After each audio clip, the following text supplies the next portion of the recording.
À quoi l'entreprise ressemblera-t-elle demain ? C'est la chronique de Laurent Collen. Il est un mal qui nous pique, qui nous secoue, qui nous électrise, qui parfois nous dévore. C'est le stress.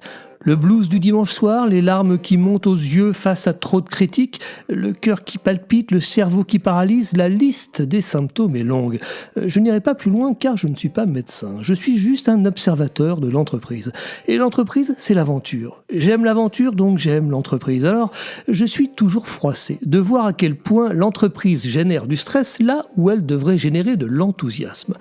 Si le stress n'était pas la porte d'entrée de problèmes de santé sérieux, nous ne nous en n'inquiéterons pas ici. Alors, de quel mal le stress est-il le symptôme ? Comment peut-on s'en protéger ? C'est la question que nous allons traiter ici. D'abord, dédramatisons. Le stress est une réaction normale. Dès qu'une menace apparaît, on stresse. Une intervention en public, la présentation d'un projet dont on est responsable, mais aussi, souvenez-vous, la récitation d'une poésie sur l'estrade du primaire ou l'entrée sur le terrain pour un match de football de qualification alors qu'on compte sur vous. Le stress nous réveille, nous aiguise, créant ainsi les conditions du dépassement de soi. C'est une fonction essentielle à la vie. Entendons bien sûr que le stress n'est pas plaisant, dans le sens où il n'est pas confortable, mais acceptons l'idée qu'il nous met en condition. Observons simplement les grands sportifs qui profitent de ce stress-là pour passer de nouveaux caps. Ça, c'est le stress positif. Nous percevons une menace, mais pensons en même temps que nous arriverons bien à la surmonter. Avant, on stressait pour sauver nos vies. Aujourd'hui, on stresse pour défendre notre ego. C'est le progrès.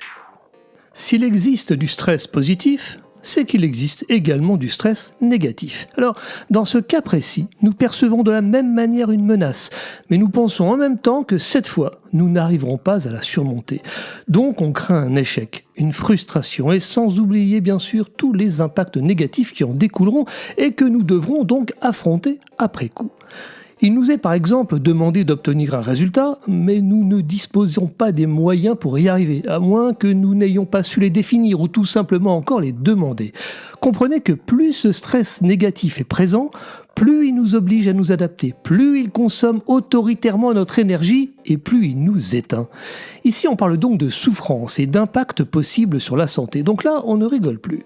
Il faut absolument réagir dès les premiers symptômes pour ne pas couler. Les plus récentes études indiquent que la souffrance au travail est en progression et que les troubles mentaux sont plus fréquents. Sont pointés du doigt la surcharge de travail, la course contre le temps, la pression hiérarchique, la relation aux autres, le stress à 1000 visages. Il faut donc absolument le reconnaître pour le combattre avant même qu'il n'impacte notre santé. Si le travail génère des conditions de stress, n'oublions pas que la résistance au stress est une notion très personnelle et souvent même intime. Regardons autour de nous, tout le monde est différent. Personne ne ressent les mêmes choses ni ne réagit avec le même niveau d'intensité ou de gravité. Bien sûr, il faut tenter d'agir sur les conditions qui génèrent ce stress en nous, mais souvent celles-ci s'imposent à nous. On sait qu'il n'est jamais simple de changer l'environnement, alors on doit en priorité chercher à se protéger soi-même pour ne pas prendre le risque de s'éteindre. Tout est donc question de perception. Ce qu'il faut gérer en priorité, c'est notre perception négative et personnelle du problème plutôt que le problème lui-même. Partons du principe que tous les problèmes ne se résolvent pas en une seule décision. Il faut donc tenter de réagir autrement. Comment est-ce possible, me direz-vous ? Eh bien, pas le choix. Pour réagir autrement, il faut penser autrement. L'arme anti-stress, c'est donc bien nous-mêmes. Il n'y en a qu'une. Une fois que le stress impacte notre santé, alors nous aurons évidemment raison d'aller voir un médecin, car il sera là pour nous aider. Pour nous aider à quoi ? Pour nous aider à nous en sortir tout seuls. Alors, comment s'y prend-on avant ? Par principe, refusons que notre santé ne soit affectée par un sujet professionnel. Souvent, le sujet, voire parfois le détail qui nous préoccupe au travail, ne le mérite pas. Commencez par le vérifier. Apprenons que la porte d'entrée du stress est liée à l'interprétation que l'on se fait d'une situation et de son enjeu. Et l'interprétation est forcément subjective, c'est-à-dire construite par notre cerveau. Nous sommes donc invités à chercher à interpréter la situation autrement. Et c'est bien à cela qu'il faudra réfléchir. Ne laissons pas chaque frustration se transformer en montagne. La solution ici est d'en parler autour de nous avec ces fameux gens qui pensent autrement. Ils pourraient bien nous inspirer. Et puis, on aurait aussi intérêt à demander de l'aide pour affronter le sujet qui nous stresse. Si on renforce notre capacité à affronter le problème, le stress négatif pourrait bien même se transformer en stress positif. Bien sûr, tout cela est plus simple à formuler ici qu'à faire. Mais pourtant, c'est bien à cela qu'il faudra s'atteler. Si vraiment on n'y parvient pas, interdisons-nous au moins de ne cultiver que la peur. Cette idée noire doit nous alerter. C'est une pente glissante telle un toboggan ouverte sur un gouffre. Selon notre vécu, nos peurs, notre cerveau peut se distordre et voir la chose sous un prisme trop personnel. Voir les choses comme on veut qu'elles soient ou comme on a peur qu'elles soient et non comme elles sont, s'appelle un dérèglement de l'esprit, nous disait déjà à l'époque le prédicateur et écrivain Bossuet. Alors, ajustons nos esprits. Réglons-nous sur la réalité, même si elle est dure, plutôt que sur des fictions personnelles. La clé réside bien dans la capacité à s'inscrire dans la réalité, là, ici et maintenant. En faisant cela, on s'apaise, même si c'est douloureux. Et l'entreprise ? Que fait-elle ? Selon les études et la manière dont on pose la question, 44, 54, voire même 72% des salariés souffrent de stress. Ces chiffres-là sont sans appel. Les rapports sur le stress au travail et ses conséquences se multiplient. Pas un chef d'entreprise ne peut effacer d'un geste ces données comme si de rien n'était.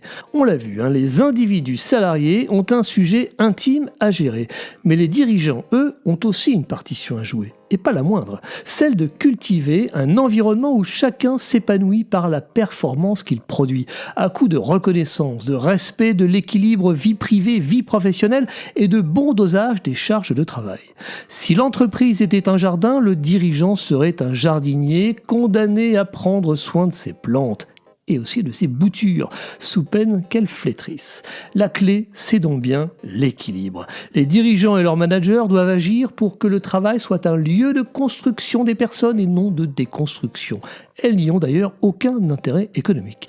Les recettes, elles, sont connues. L'entraide, le travail en équipe, la communication, l'autonomie, la formation continue, la bienveillance, c'est-à-dire l'idée de faire grandir les gens.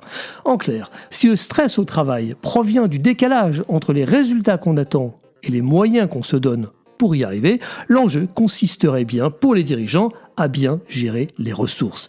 Les leviers du stress sont donc fortement liés à l'organisation et au management. Pour conclure, on a vu que le stress, parfois ami, pouvait se révéler aussi être un ennemi personnel capable de survenir à tout moment si on n'y prend pas garde. Le stress est un virus qui agit comme un miroir déformant de tous les ressentis négatifs au point de générer de la peur, de la paralysie jusqu'à impacter la santé. Gardons-nous de tomber dans ces sombres visions. Sortons la tête de l'eau, prenons du recul et manageons nos vies. Cessons d'attendre de notre travail la satisfaction de besoins affectifs, intellectuels ou sociaux. S'ils sont là, profitons-en, mais s'ils ne sont pas là, n'en prenons pas ombrage. Ne faisons pas du domaine professionnel une fin en soi, mais une aide, tout simplement, pour réaliser notre projet de vie et un moyen de plus pour être heureux. Les dirigeants d'entreprise y verront-ils un manque d'engagement ? Peut-être si leur vue est courte, ou si leur point de comparaison est le XXe siècle. Mais avec la bonne focale et le regard à bonne portée, ils y découvriront un monde certainement plus équilibré. Et l'équilibre, c'est bien le meilleur des engrais depuis la nuit des temps.